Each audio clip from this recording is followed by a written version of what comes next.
नमस्कार, ABP news पर हाजिर हूं मैं रुमाना इसार खान। आप देख रहे हैं चुनाव का सबसे विश्वसनीय शो ऐलाने जंग। इस चुनावी शो में हम हर वो खबर दिखाते हैं जिसके बारे में आप जानना चाहते हैं। जो चुनाव की ट्रेंडिंग खबरें हैं उसका हम विश्लेषण भी करते हैं आपके लिए। और आज क्या खास है, सबसे पहले मैं आपको सिलसिलेवार तरीके से बताती चलती हूँ।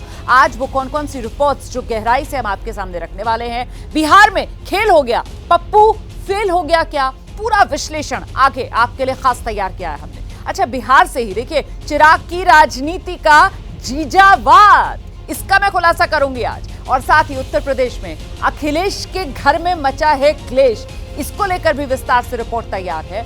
और उत्तर प्रदेश से ही एक और खबर आपके इंतजार में, मेरठ में राम 80 का बनेगा काम। साथ ही बात कंगना रनौत की भी होगी, क्योंकि कंगना के लिए जो हल्ला बोल हो रहा है उस पर बात करना भी जरूरी है। ये वो तमाम खबरें एक एक कर आपके सामने आती जाएंगी। शुरुआत बिहार से करेंगे और बिहार में तो सबसे बड़ा सवाल यही है, पप्पू फेल हो गया क्या पप्पू यादव के साथ बिहार में खेला हो गया। पप्पू यादव जिस पूर्णिया लोकसभा सीट से चुनाव लड़ना चाह रहे हैं, वहां से दावा यह किया जा रहा है बीमा भारती को आरजेडी ने अपना सिंबल दे दिया है। बीमा भारती को लालू इस सीट से चुनाव लड़ाना चाहते हैं, इसीलिए पप्पू यादव के नाम पर पूर्णिया सीट छोड़ने को आरजेडी तैयार नहीं। आज बीमा भारती ने ऐलान कर दिया 3 अप्रैल को पूर्णिया से आरजेडी उम्मीदवार के तौर पर वो नामांकन करने जा रही हैं। पूर्णिया से हमको माननीय राष्ट्रीय अध्यक्ष लालू प्रसाद जी, तेजस्वी जी और राजमाता का आशीर्वाद मिल चुका है। और पूर्णिया में जो एक महिला अति पिछड़ा को टिकट देने का काम किया, सम्मान देने का काम किया हमारे नेता ने। 3 तारीख को हम नॉमिनेशन देने जा रहे हैं। बीमा भारती ने ऐलान कर दिया है कि 3 तारीख को पूर्णिया से वो नामांकन करने जा रही हैं और आरजेडी ने उनका टिकट फाइनल कर दिया है। तो सवाल ये कि क्या पप्पू यादव के साथ खेल हो गया। पूरी दुनिया एक तरफ हो जाएगी तब भी हम पूर्णिया से अलग नहीं होंगे और ना ही दूर जाएंगे। खास तौर पर हर घर की माँ और बेटी पप्पू यादव को अपना भाई, अपना बेटा बना चुका है, तो इसीलिए निर्णय कभी नहीं बदलता। पिछले हफ्ते ही पप्पू यादव कांग्रेस में शामिल हुए थे, पूर्णिया के लिए ही जीने मरने की बात कर रहे थे। ऐसे में अगर आरजेडी ने बीमा भारती को उम्मीदवार बना दिया तो फिर पप्पू यादव क्या करेंगे। क्या पप्पू यादव चुनाव नहीं लड़ेंगे या फिर पूर्णिया में महागठबंधन एकजुट नहीं रहेगा। सभी साथ है, कांग्रेस, कम्युनिस्ट, राजद, वाम दल, माले सभी साथ है। नहीं, वो हमारे सम्मानित है, हमारे गार्जियन है, अभिभावक है, उनसे भी मैं आग्रह करना चाहती हूँ वह भी हमारे साथ दे करके और जो है कि चुनाव जिताने का काम करें। कल रात दिल्ली में तेजस्वी यादव के साथ कांग्रेस नेताओं की बैठक हुई। दावा किया गया सब ठीक है और जल्द सब कुछ फाइनल हो जाएगा। लेकिन जिस पूर्णिया के लिए कांग्रेस अड़ी थी, उस पूर्णिया पर दावा लालू परिवार छोड़ने को तैयार नहीं है। अब कांग्रेस को जो सीटें लालू परिवार ऑफर कर रहा है, उसको मंजूर करने के अलावा कांग्रेस के पास कोई चारा नहीं बचा। फिलहाल देखना होगा पप्पू यादव के लिए ऑप्शन क्या है और कांग्रेस क्या कुछ करती है। अच्छा देखिए, ये जो आप तस्वीर देख रहे हैं, जरा गौर से इस तस्वीर को देखिए। 23 मार्च की ये तस्वीर है जिस दिन तेजस्वी यादव ने बीमा भारती को पार्टी में शामिल कराया था। ये 2 तस्वीरें हैं अलग अलग, एक तेजस्वी यादव के साथ बीमा भारती की तस्वीर, दूसरी लालू प्रसाद यादव के साथ बीमा भारती की तस्वीर। लालू प्रसाद यादव जो है वो बीमा भारती को पार्टी का सिंबल देते हुए नजर आ रहे हैं तस्वीर में चुनाव लड़ने के लिए। और गौर करने वाली बात यह है कि इन दोनों तस्वीरों में बीमा भारती ने जो साड़ी पहनी हुई है वो सेम है, वही साड़ी। तो क्या माना जाए, क्या उसी दिन मतलब 23 मार्च को जिस दिन बीमा भारती ने आरजेडी ज्वाइन की, उसी दिन लालू प्रसाद यादव ने टिकट के तौर पर आशीर्वाद बीमा भारती को दे दिया था। अगर ऐसा है तो फिर ये इतने दिन से मतलब कवायद जो चल रही थी कि पूर्णिया से कौन, पप्पू यादव की दावेदारी, कांग्रेस जो दावा कर रही थी, वो तमाम कवायद क्या बेकार हो जाती है। यहाँ पर समझने के लिए इस पूरी खबर को सीधे आपको लेकर चलेंगे। हमारे साथ हमारे 2 सहयोगी आप देख रहे हैं, इस वक्त जैनेन्द्र भी मौजूद है और हमारे वरिष्ठ सहयोगी प्रकाश कुमार भी पटना से जुड़ रहे हैं। पहले प्रकाश जी का रुख करते हैं और उन्हीं से जानते हैं, मतलब 23 मार्च को ही तय हो गया था बीमा भारती पूर्णिया से महागठबंधन की उम्मीदवार बनने जा रही हैं। ये इतनी कवायद कांग्रेस और पप्पू यादव की तरफ से बेकार, पानी फिर गया। रोमाना, ये 23 मार्च नहीं बल्कि इसके पीछे जाएं और पीछे जाएं, जब विधानसभा सत्र की शुरुआत हुई थी और सरकार को विश्वास मत हासिल करना था, उसके पहले ये बीमा भारती वही बीमा भारती है जो जेडीयू के रडार से गायब हो गई थी और बाद में ये विधानसभा पहुंची थी। तो इसके पहले ये तय हो गया था कि पूर्णिया सीट से बीमा भारती चुनाव लड़ेंगी और जो सामने आया है, देखिए लालू यादव ने भी बड़े ही अच्छे तरीके से साधा है जातीय समीकरण को। बीमा भारती जो है वो अति पिछड़ी जाति से गंगोता से आती है और पप्पू यादव वहाँ पर हैं। तो लालू यादव का ये मानना है कि यादव, मुसलमान और अति पिछड़ी जातियों का समीकरण अगर बन गया तो बीमा भारती वहाँ पर जेडीयू के जो उम्मीदवार हैं संतोष कुशवाहा, उनको चुनौती दे सकती हैं। यही वजह है कि पप्पू यादव को टिकट न दे करके बल्कि वहाँ से बीमा भारती को टिकट दे दिया गया है। तो ये सब कुछ अचानक नहीं हुआ है, बल्कि शुरू से ही इसकी स्क्रिप्ट है वो लिखी जा रही है। आपने बताया किस तरीके से स्क्रिप्ट लिखी जा रही थी। जनेंद्र, अब ये बताइए आप कि पप्पू यादव पूर्णिया को तो भूल जाएं, ये तो साफ हो गया है, लेकिन इस सब के बीच पप्पू यादव पार्टी का विलय करके कांग्रेस में शामिल हो गए हैं। कांग्रेस और आरजेडी के बीच अब केमिस्ट्री यहां से गठबंधन रहेगा या नहीं रहेगा, खटास बढ़ेगी, क्या होगा, या फिर मधेपुरा को लेकर पप्पू यादव को राजी करके और महागठबंधन में सब कुछ ठीक कर लिया जाएगा? देखिए, लालू यादव तो शुरू से ही चाहते हैं कि पप्पू यादव मधेपुरा से लड़ें। जब वो मिलने गए थे तब पप्पू यादव को भी लालू यादव ने ये बात कही थी, लेकिन पप्पू यादव अपने रुख पर कायम है। उनका कहना है दुनिया छोड़ देंगे, पूर्णिया नहीं छोड़ेंगे।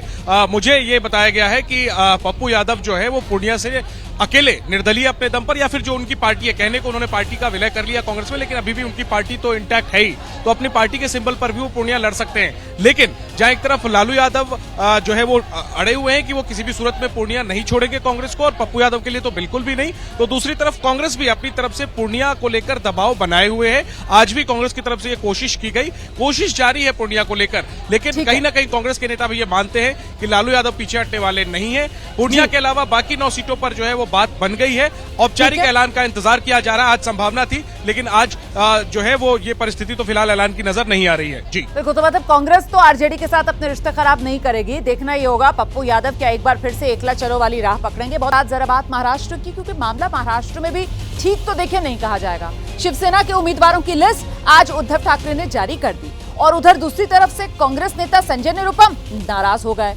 बात यह हो रही है कुछ सीटों पर अब कांग्रेस शिवसेना से फ्रेंडली फाइट कर सकती है, लेकिन सवाल यह है कि आखिर संजय निरुपम करेंगे क्या?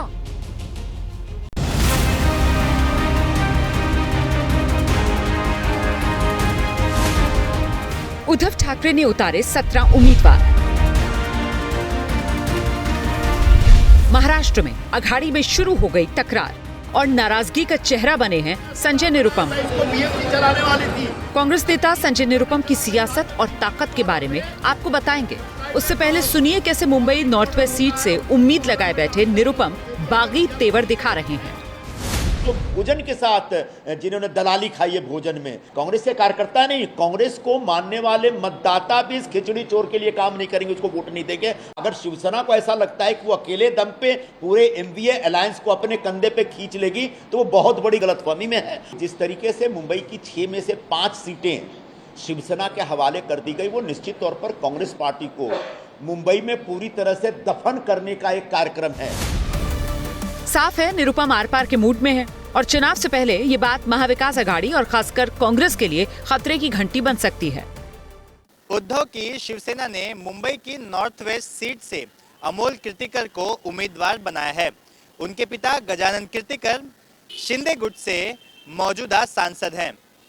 वो साल 2019 में संजय निरुपम को हराकर सांसद बने।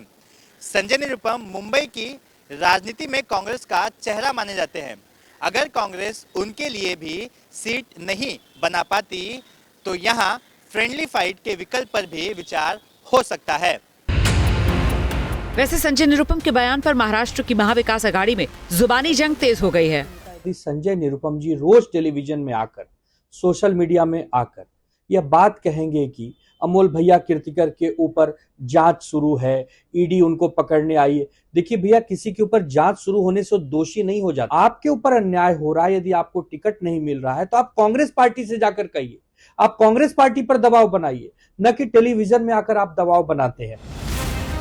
संजय निरुपम 2009 से 2014 तक मुंबई नॉर्थ सीट से कांग्रेस के सांसद रहे। निरुपम मुंबई कांग्रेस के अध्यक्ष भी रह चुके हैं। इतना ही नहीं, संजय निरुपम शिवसेना और कांग्रेस से राज्यसभा सांसद भी रहे हैं। संजय निरुपम मुंबई की राजनीति में उत्तर भारतीयों का चेहरा माने जाते हैं। बिहार और पूर्वी यूपी के लोगों के बीच संजय निरुपम की अच्छी पैठ है। निरुपम का जन्म भी बिहार के रोहतास में ही हुआ था। मुंबई में पूर्वी यूपी और बिहार की करीब 15% आबादी रहती है। सवाल ये कि संजय निरुपम अब आगे क्या करेंगे। चर्चा है कि कुछ दिनों पहले ही कांग्रेस छोड़कर बीजेपी का दामन थामने वाले नेता अशोक चौहान की मुलाकात गुप्त तरीके से संजय निरुपम से हुई थी। ऐसे में कयास लगाए जा रहे हैं कि संजय निरुपम एनडीए का दामन थाम सकते हैं। इस राज से भी पर्दा जल्द उठ जाएगा। कांग्रेस नेता संजय निरुपम ने वैसे कांग्रेस को 1 हफ्ते का अल्टीमेटम दे दिया है। 20 मई को मुंबई में चुनाव होने हैं, यानी इधर से उधर जाने में अभी काफी समय शेष है। चिराग पासवान के बारे में तो आप जानते ही हैं कि वो नेता बनने से पहले अभिनेता थे और अब एक अभिनेत्री फिल्मी दुनिया से राजनीति की दुनिया में पहली बार चुनावी राजनीति में कदम रखने जा रही हैं। मैं कंगना रनौत की बात कर रही हूँ। कंगना को बीजेपी ने टिकट दिया है। टिकट के ऐलान के बाद से ही कंगना पर कांग्रेस की तरफ से तीखे वार हो रहे हैं। हिमाचल की मंडी में बीजेपी के समर्थकों ने अब इस मामले को मुद्दा बना दिया।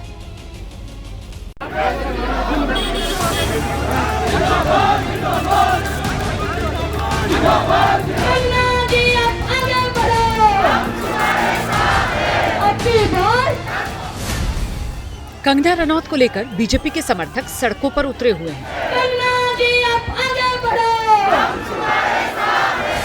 कंगना पर की गई टिप्पणी के खिलाफ मंडी के सियासी माहौल में कांग्रेस के खिलाफ विरोध की गूंज तेज हो गई।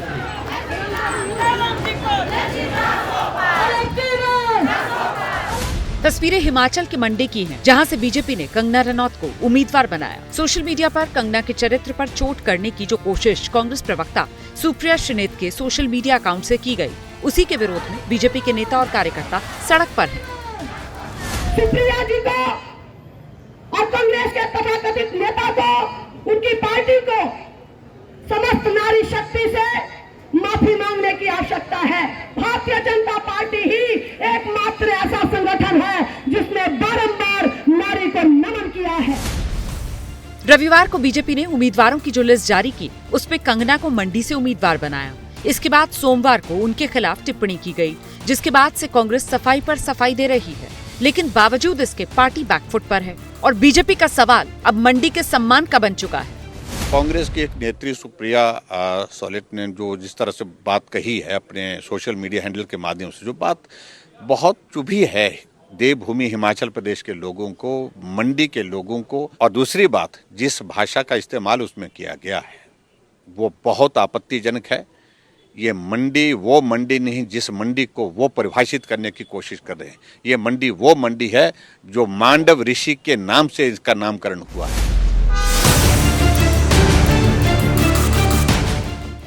इससे पहले कल रात को कंगना रनौत ने दिल्ली में बीजेपी अध्यक्ष जेपी नड्डा से मुलाकात की।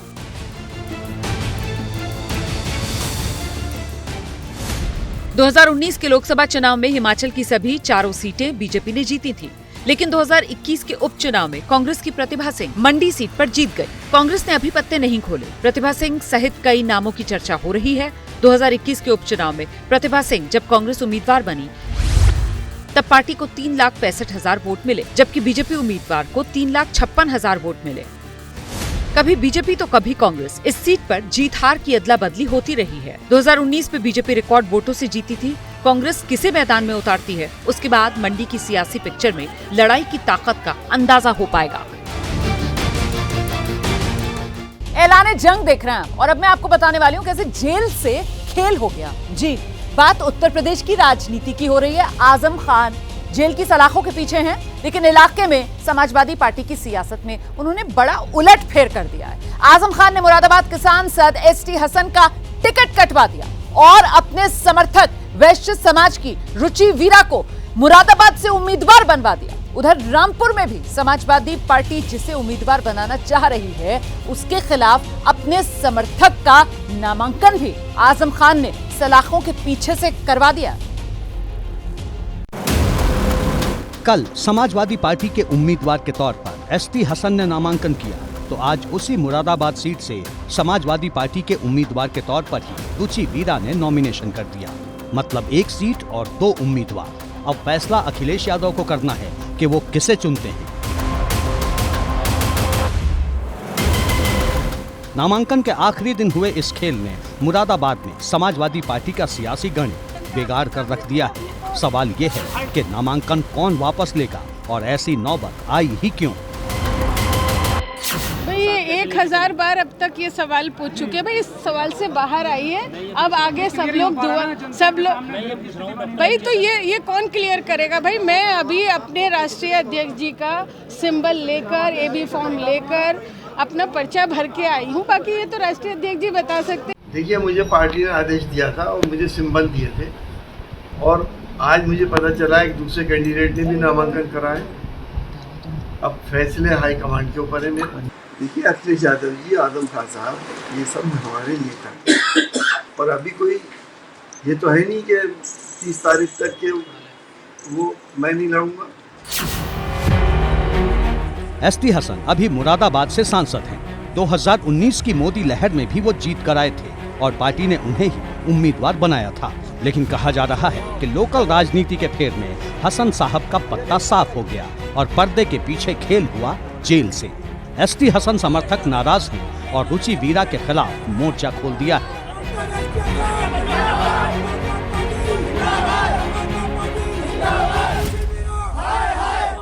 पिछले दिनों सीतापुर जेल में आजम खान और अखिलेश यादव की मुलाकात हुई थी। इस मुलाकात में आजम खान ने रुचि वीरा को उम्मीदवार बनाने का प्रस्ताव अखिलेश यादव के सामने रखा था, लेकिन अखिलेश यादव ने इस प्रस्ताव को गंभीरता से नहीं लिया और एसटी हसन ने मुरादाबाद की सीट से नामांकन कर दिया। लेकिन कल मुरादाबाद से रामपुर तक ऐसा सियासी खेल हुआ कि आखिरकार रुचि वीरा को पार्टी का अधिकृत उम्मीदवार बनाना पड़ा। इस खेल को समझने के लिए पहले ये चिट्ठी देखिए। ये चिट्ठी जेल से आजम खान ने लिखी है और रामपुर से अखिलेश यादव को चुनाव लड़ने की सलाह दी है। चिट्ठी सामने आई तो समाजवादी पार्टी की जिला यूनिट ने कह दिया कि अगर अखिलेश यादव चुनाव नहीं लड़ते हैं तो पार्टी बहिष्कार करेगी। एक तरीके से देखें तो आजम खान रामपुर और मुरादाबाद दोनों सीटों पर अपनी पसंद का उम्मीदवार उतारना चाह रहे थे, जबकि रामपुर में अखिलेश यादव की पसंद महिबुल्लाह नदवी हैं, जिन्हें टिकट दिया गया है। आज वो नामांकन के लिए पहुंचे तो उसी वक्त आजम खान के करीबी असीम रजा भी नॉमिनेशन करने पहुंच गए। दोनों खुद को समाजवादी पार्टी का उम्मीदवार बता रहे हैं।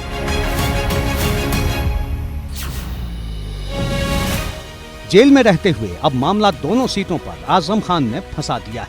मुरादाबाद में तो रुचि वीरा को उम्मीदवार बनवा दिया और अब रामपुर में भी असीम रजा को उम्मीदवार बनवा दे तो चौंकिएगा मत। की मुरादाबाद सीट है, ये मुस्लिम बहुल सीट है और यहाँ जैसे ही समाजवादी पार्टी ने रुचि वीरा को टिकट दिया, वैसे ही AIMIM की एंट्री इस रूप में हुई कि उसने अपना उम्मीदवार उतार दिया। वकील रशीद आमिर को असदुद्दीन ओवैसी की पार्टी से टिकट देकर उम्मीदवार बना दिया गया है मुरादाबाद से। वकील रशीद AIMIM पार्टी के मुरादाबाद के अध्यक्ष भी हैं। आगे बढ़ेंगे बात बीजेपी की चुनावी तैयारी की। राम के नाम पर बीजेपी पश्चिमी उत्तर प्रदेश में जीत की प्लानिंग कर रही है। आज मुख्यमंत्री योगी आदित्यनाथ ने मेरठ और मथुरा में पार्टी कार्यकर्ताओं को जीत का मंत्र दिया और प्रधानमंत्री मोदी भी यहां से मतलब मेरठ से ही प्रचार की शुरुआत करने वाले हैं।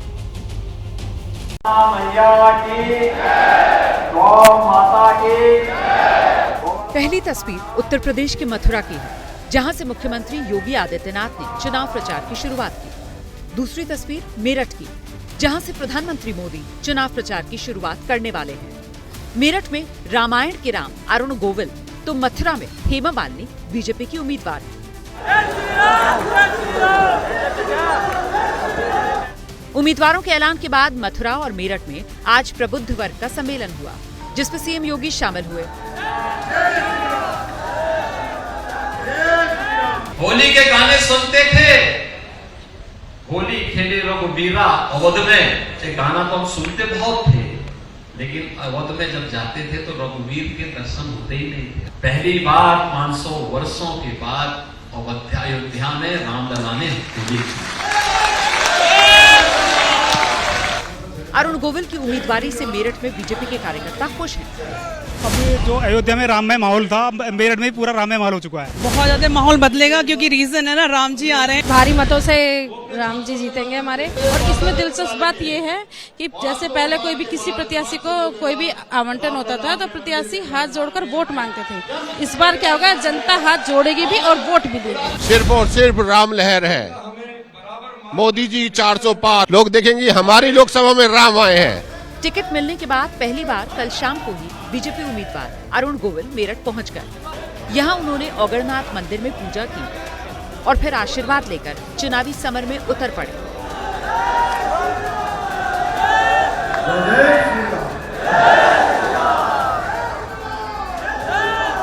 जय श्री राम के नारे जब लगते हैं तो मुझे लगता है कि कितनी जिम्मेदारी मेरी बढ़ जाती है। राम जी ने एक सेवा की है, तो पूरी कोशिश होगी कि मैं उस सेवा को पूरा सही तरीके से, ईमानदारी से, मन की ईमानदारी से, विचारों की ईमानदारी से अंजाम दे सकूं। पीएम मोदी 31 मार्च को मेरठ में रैली करने वाले हैं। रामायण के राम यानी अरुण गोविल के जरिए बीजेपी की कोशिश पश्चिमी उत्तर प्रदेश की सभी 27 लोकसभा सीटों को साधने की है। पश्चिमी उत्तर प्रदेश में लोकसभा की 27 सीटें हैं। 2014 में बीजेपी इनमें से 24 पर जीती थी। 2019 में बीजेपी को सिर्फ 19 सीट पर ही जीत मिली। बीते 5 सालों में पश्चिमी यूपी में बीजेपी को 5 सीटों का नुकसान हुआ था। इनमें से ज्यादातर सीटें मुस्लिम बाहुल्य थी। अब रामायण के राम के जरिए बीजेपी की कोशिश न सिर्फ इन सीटों को वापस हासिल करने की है, बल्कि उसका टारगेट 27 तक पहुंचाने की है, ताकि प्रदेश में 80 का टारगेट पूरा हो सके। मेरठ की सीट बीजेपी की मजबूत पकड़ वाली सीट है। 2009 से लगातार बीजेपी यहां जीत रही है।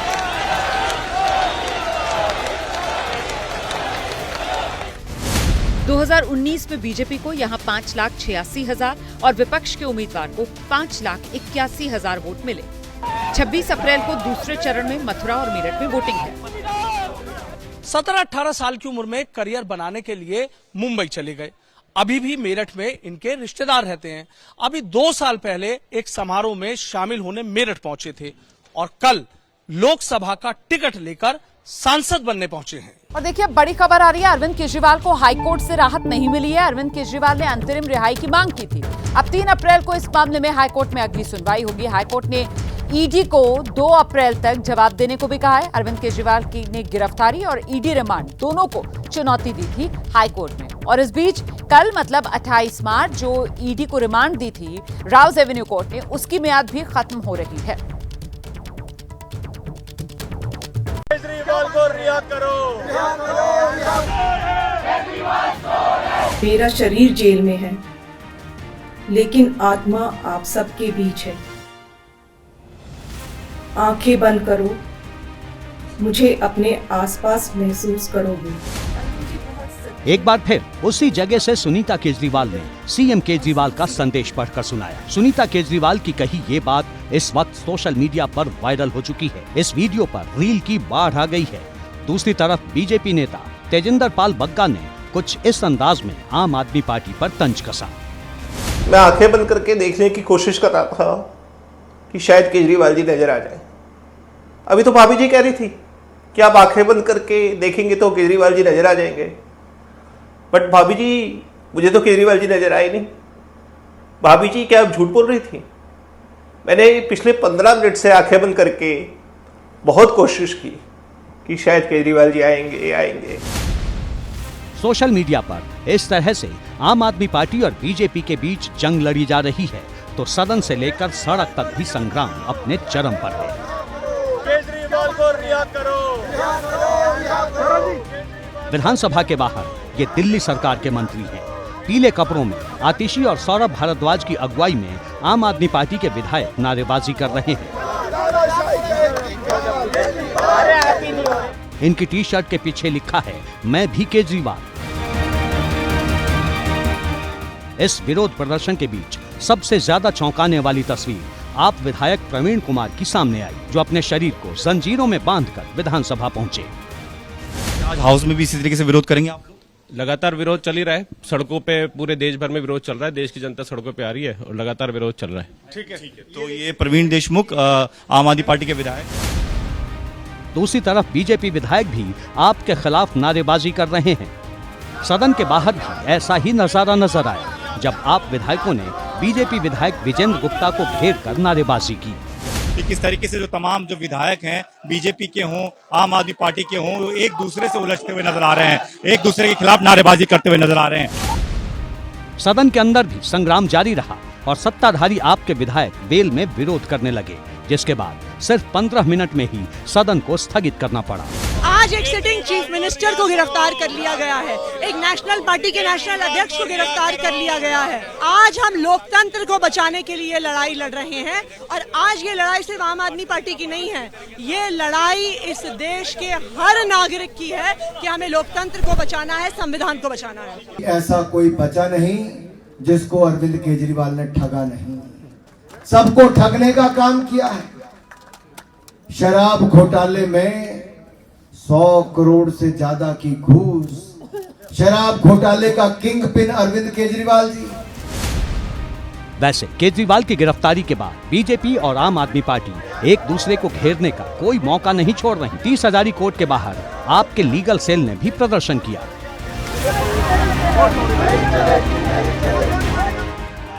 इधर बीजेपी प्रदर्शन के साथ साथ केजरीवाल की शिकायत भी कर रही है। दिल्ली बीजेपी अध्यक्ष वीरेंद्र सचदेवा ने दिल्ली पुलिस कमिश्नर से हिरासत के बावजूद केजरीवाल के संदेशों की शिकायत की है। ये हमारी जानकारी के हिसाब से अगर एक्यूज कोई है और वो हिरासत में है, तो अगर कोई पत्र भी वहाँ से आता है तो जिसकी कस्टडी में एक्यूज है उस कस्टडी के जो भी अथॉरिटी है उसको अटैच करना पड़ता है। ऐसी कोई चीज़ें हमें तो दिखाई नहीं गई हैं, तो हमने उन प्रेम पत्रों की जांच की मांग की है और जिन्होंने ये प्रेम पत्र पढ़ के सुनाए हैं उनकी भूमिका की जांच की मांग की है। लोकसभा चुनाव से पहले दिल्ली में आम आदमी पार्टी और बीजेपी के बीच आर या पार की लड़ाई चल रही है। दोनों पार्टियां खुद को पाक साफ बता रही हैं। अब देखना है कि दिल्ली की जनता को किसकी बात पर विश्वास होता है।